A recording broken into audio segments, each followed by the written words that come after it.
I noticed a change and held my breath. In front of me was a display that was still turned on. Until just now, I had been video chatting with my mother-in-law who lives far away to show my son. "Thank you as always. Please show me my grandchild's face again soon."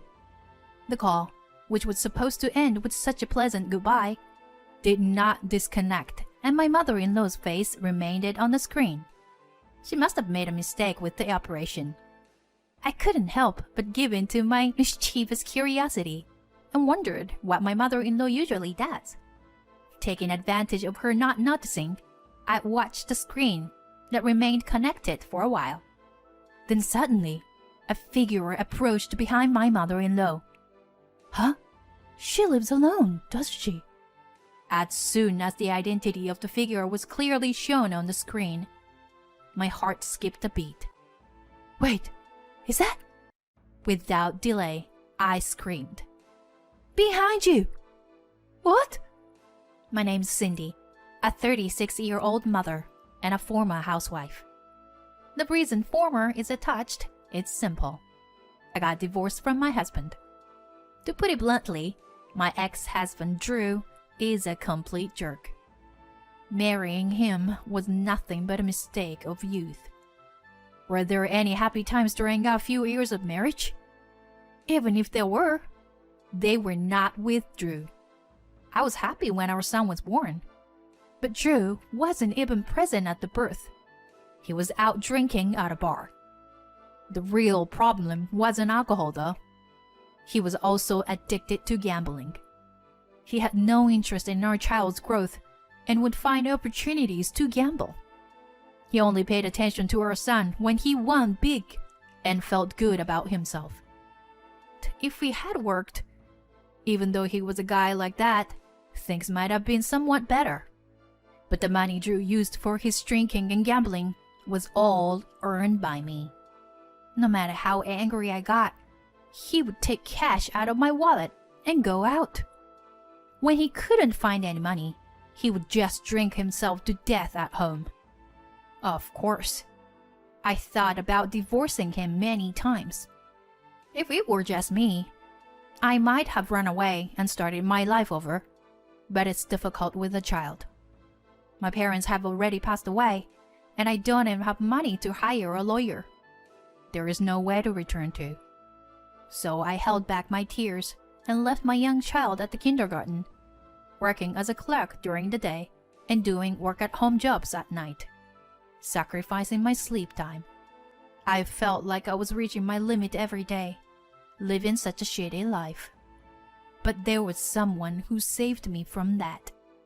It was my husband's mother, my mother-in-law. One day, Drew said the worst thing to me. "Hey, where's the money?" Huh? What are you talking about? I said the money. Give it to me. I kinda screwed up, you know. Got a girl pregnant. So I gotta get an abortion. Give me the money. What on earth is he thinking? He has no sincerity towards me, towards women, or towards children. I talked back to my husband. I don't have any money. Why do I have to clean up after you and your infidelity? An abortion? What do you think you're doing? Do you have no sense of responsibility or guilt? No matter how eagerly I respond, there's no way that Drew will be affected by it. He starts searching through my bag and drawers without even listening to me. I've made up my mind that I can't stay with him anymore. But who can I turn to? Then, I suddenly remembered someone. His mother. Although our relationship is quite distant, due to Drew's bad behavior, we met once to exchange greetings when we got married. And I sent her a letter when our child was born. She's probably the only person I can turn to, even though there is a possibility that she has a terrible personality like Drew's. But I can't afford to worry about the risk of making my life any more negative. With a faint hope that there might be a chance to turn things around even a little, I called my mother-in-law and told her about Drew. She let out a deep sigh. So he never changed. Then she kept silence for a while. To be honest, she didn't reply to my letter when my son was born. So I kind of knew that my mother-in-law didn't want anything to do with Drew or us. When I almost gave up, she started talking. Well, it's true that I don't want to have anything to do with that stupid son. But I want to do something for my grandson. Without even noticing it, I was crying right at the moment. I couldn't remember actually when was the last time to have someone on my side. Anyway, I'll come over tomorrow, so keep Drew home until I come. Saying that, my mother-in-law hung up the phone. What is her plan exactly? I couldn't deny my anxiety, but I managed to keep Drew home that day. If you stay home today, I will think about the money for the abortion. Of course, I was disgusted to even saying stuff like that, but I had to do something. Then, as she said she would, my mother-in-law came at noon. As soon as Drew saw her mother, he glared at me and said, "Why the heck is this bitch here?" Huh. You know why, don't you? My mother-in-law looked at Drew with the most disdainful eyes. Then she took out her bag, a brown envelope, a divorce decree, and a piece of paper with some kind of text on it. In this envelope, you will find documents, some of which pertain your inheritance. It pains me to my core to give you a piece of my inheritance, since you didn't show up for your father's funeral. But I'm giving you this money. So, divorce her right now and promise me. Never show yourself again. Never involve yourself with your son. Never ask for money. Promise me these 3 things. This is a written pledge that sums it up. After you sign it, you can go anywhere you want. Do whatever you want. I had no idea what my mother-in-law was going to do, but the idea of giving a portion of her husband's inheritance to him, so I tried to stop her. But she looked at me and shook her head. Drew's mood had changed instantly. Dang, really? He filled out the pledge form, including the divorce application, and was happy to do so. And without even reading the pledge, he stood up. All right, Cindy, now you are free from me. I'm also happy to cut ties with a woman like you, who can't even earn money properly. Well, take care of yourself and the kid. Saying so, Drew left the house, looking happy. It hadn't even been 20 minutes since my mother-in-law arrived. I had to thank and apologize to my mother-in-law anyway. Thank you so much. And I am sorry. I never thought you would give him money, let alone father's inheritance. I'll definitely pay you back. Then my mother-in-law turned her palm towards me and shook her head, gesturing me to stop. Didn't I tell you? I just did my part for my grandchild. Honestly, if it were just you, I wouldn't have helped. Besides, you are also at fault for being deceived by scum like Drew. And since he won't listen to words, only money and the law matter for that child. So, don't worry about it. Saying that, my mother-in-law approached my son and spoke. Hello, Elliot. Then my mother-in-law played with her grandson for a while. I asked my mother-in-law about her current situation. Apparently, she had been living alone since her husband died. Since Drew was the only one she had left, she naturally ended up like that. After talking for about an hour, my mother-in-law stood up and began to prepare to leave. Speaking to me, "Well, I'm going to go now. You broke up with Drew, so we won't meet again. From now on, take back the time you lost and be happy." I was surprised by my mother-in-law's hasty departure and stopped her. "Wait! I haven't even thanked you yet.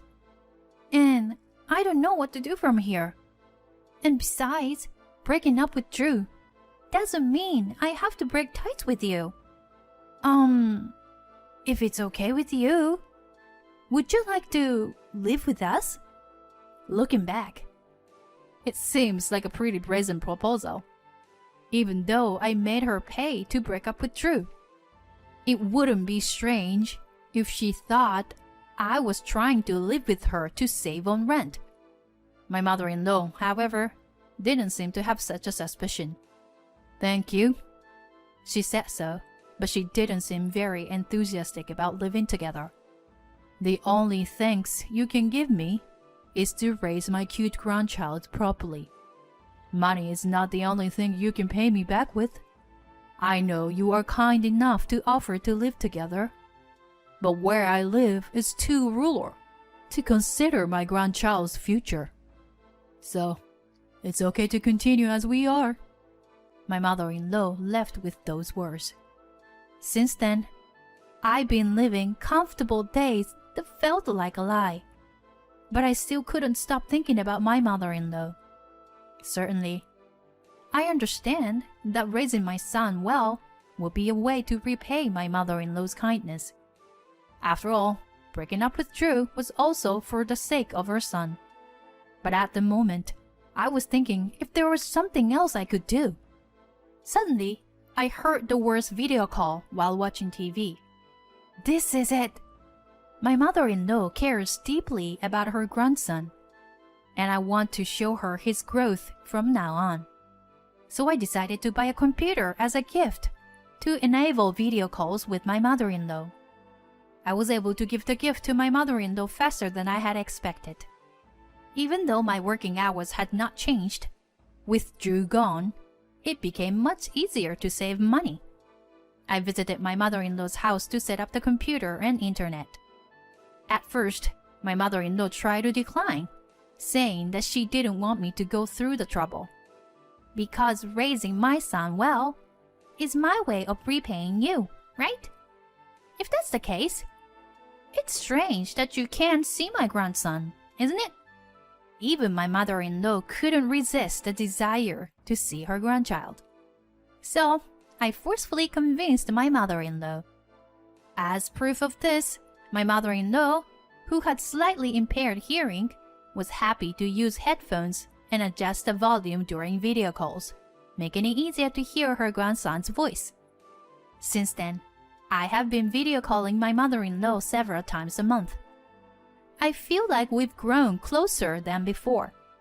One day, my mother-in-law told me that she had been forgetting things more often lately. Although my mother-in-law was still quite healthy, she was of a certain age, so it wouldn't be strange to have some memory loss. That it's better not to worry too much about it. But the situation seemed to be more serious than I thought. According to my mother-in-law, she often forgets that she spends money on, miscalculates, and frequently loses, and can't remember where she put accessories. Our homes are quite far apart, so it's difficult for me to check with her every time. Still, I thought about how I could be helpful, and suggested that she could send me messages as a memo when she spends money or takes off accessories, so that I could check and remember them during our video calls. My mother-in-law was hesitant at first, thinking it was too much trouble, but over the past few months, I have learned how to persuade her to overcome her reluctance. You don't have to worry about that, I convinced my mother-in-law, and she eventually accepted my proposal. My mother-in-law herself was so worried that she would forget even more serious things in the future. Perhaps I became a little too anxious, but it's only natural for me to repay her. It may be presumptuous of me, but if I don't do this, my mother-in-law won't rely on me. However, to be honest, this method didn't really solve the problem. Although the frequency of her forgetfulness has decreased, she still has trouble with money and losing accessories. I wonder if I've even forgotten to contact you with the notes. What should I do? If this goes on, I might even lose important things like bank stuff and credit cards. She doesn't have the reliable appearance when she helped me to separate Drew, and she's being overwhelmed with anxiety. Let's go to the hospital together next time. There should be treatment for memory loss now, right? That's about all I can do. If my mother-in-law's starting to suffer from dementia or something, I want to take care of her until the end. I'm prepared for that. My mother-in-law seemed to understand that I am serious and thanked me and asked me to do it. Thank you. Well then, should we wrap up today's video call? Then she made a motion to end the call, taking out her earphones. However, it seems she made a mistake in the operation, and her house continued to be visible on my computer screen. I could have just turned off the call from my end, which would have solved the problem. But to be honest, I was a little curious about what kind of life my mother-in-law was leading at home. Her house is an old mansion located in an isolated place with hardly any other houses around.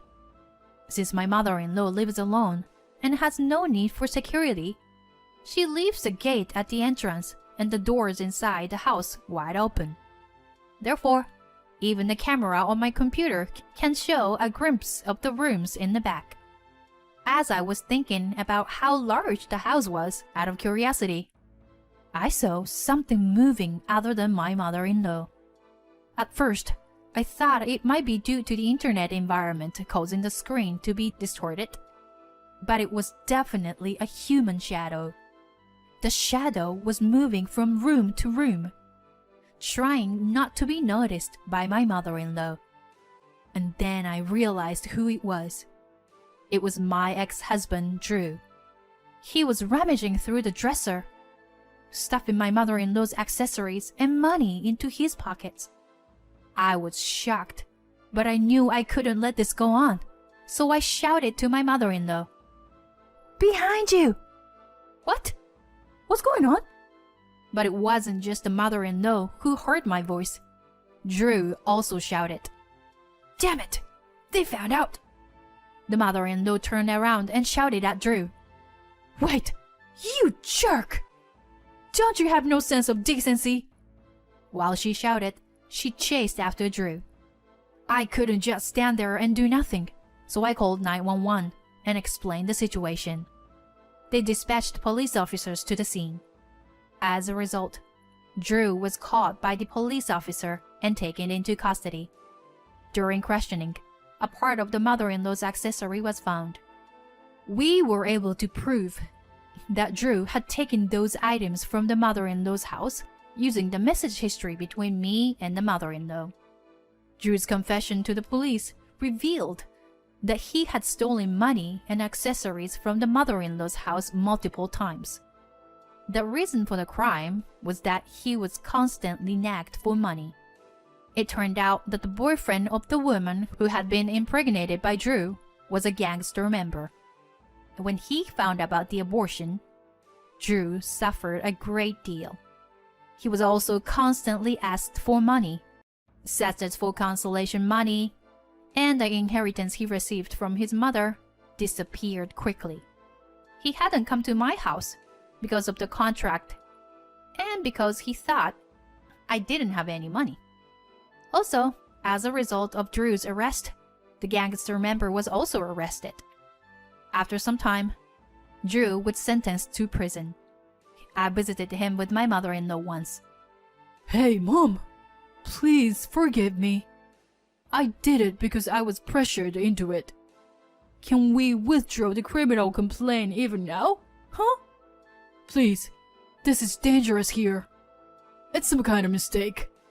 Even the gangsters' henchmen are incarcerated here. I don't know what they will do to me. Please, I'm your son. And you're my mother, right? You can't abandon me like this, can you, Mom?" Upon hearing Drew's insincere words, his mother sighed deeply. "You are the result of the pain I suffered giving birth. And you're still causing me all this pain.